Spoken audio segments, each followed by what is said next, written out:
The United States has a groundbreaking business management and unhinged economy that went up in flames Everything burns. in 2008. In this informative video, it's up to you to understand how the United States went through many laws and acts to make this never happen again. Yet to understand these laws and acts, we must first create a base. Here is billionaire Warren Buffett to explain the American economy. You can imagine the American economy as an economic train moving down a track that has no ending. And it picks up cargo and passengers as we go along. There's 330 million of us now, and there were only 4 million in 1790. And our farms are incredibly more productive, and we have 75 million houses, and we had a few huts then, and we have great universities and all of these things. So we're just constantly moving more and more cargo and passengers along, and occasionally that train is going to get derailed. Now that you have a general idea of the American economy, here's clips showing what caused the collapse in 2008. This is your basic mortgage bond. All right? The originals were simple. They were just thousands of AAA mortgages bundled together, guaranteed by the U.S. government. The modern ones are different. They're private, and they're made up of layers of tranches.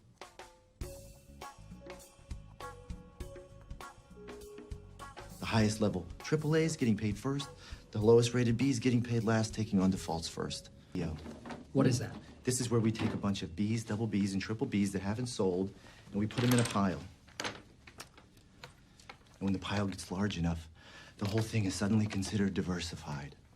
And then the whores at the rating agency give it a 92, 93% AAA rating. No questions asked.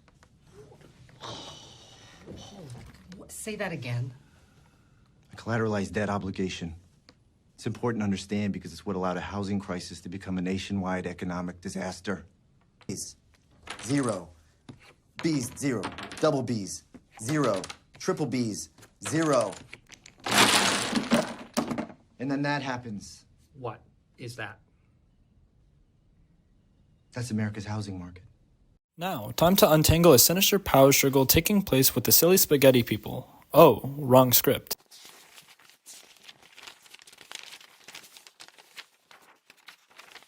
Oh, I found it. Here it is. Where was I? Oh, the deep plummet of the American economy. So, despite the crippling of the economy and the crash that was affected worldwide, it maintains a total dissonance I can describe as neck-shattering in a way that was always a fresh of breath air.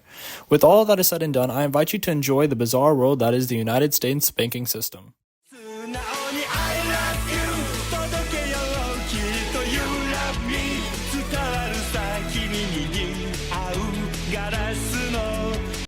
There's no better way to start this healing period than what was put in effect after the crash. Get ahead! Wicked wide open!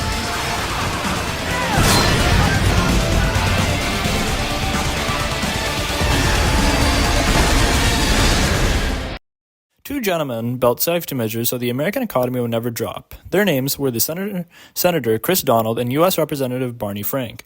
Created the most notable act, the Dodd-Frank Act, which was released in 2010 when other things occurred. To explain what the act did, interestingly, the Dodd-Frank Act is like the big brother of the banking system. It oversees everything. There are multiple things that the Dodd-Frank Act did, so here's a quick overview. The act established several new government agencies tasked with the oversight of various components of the law and, by extension, various aspects of the financial system. It was like Batman keeping order in Gotham, but instead of Batman, the group was called the Financial Stability Oversight Council and the Orderly Liquidation Authority that monitored the financial stability of major financial firms. The failure of these firms could have major negative impacts on the United States economy, and that could end up crashing it again.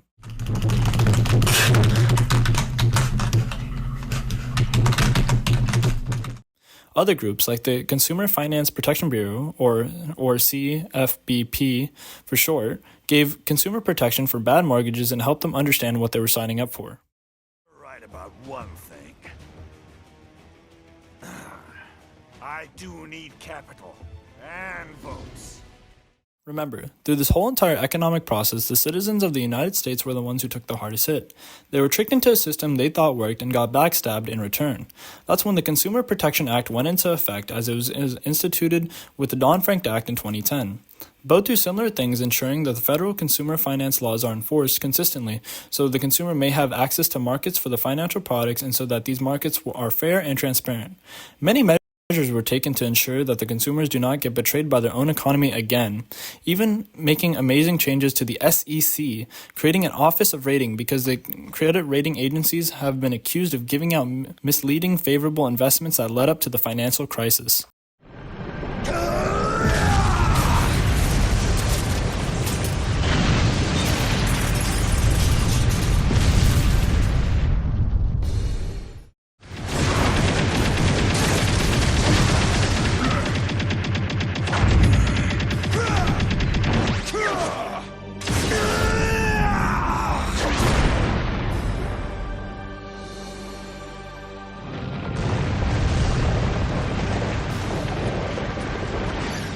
In all, the 2008 financial crisis was one of the worst periods in the history of the United States, yet the laws that were implemented handled it very well and made sure a crisis like this should never happen again.